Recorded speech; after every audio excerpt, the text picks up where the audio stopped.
Rebecca Tunney from Great Britain.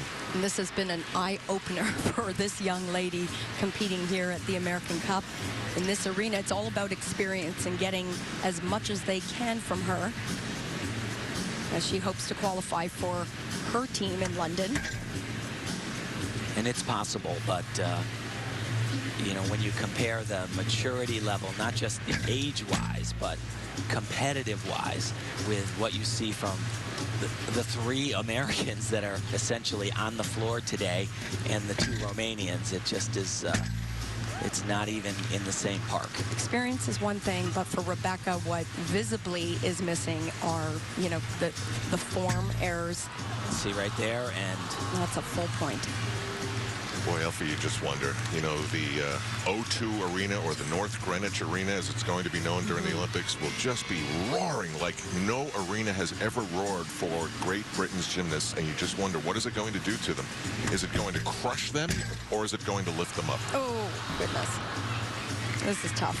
And it appears that this building, the most famous in the world, is somewhat eating her up.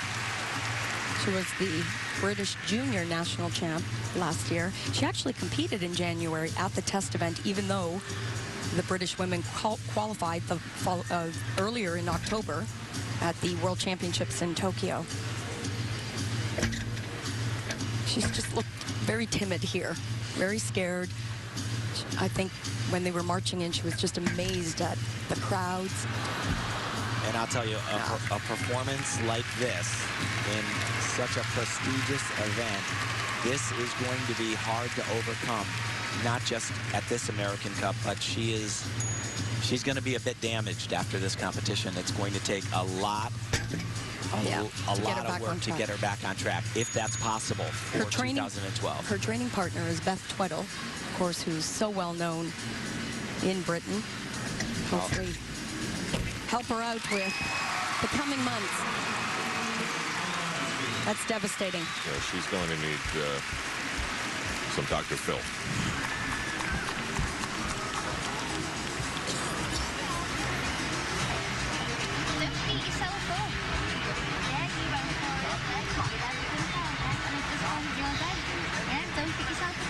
So much goes into the sporting effort of a nation when they're getting ready to have an Olympic Games. We saw it in Australia.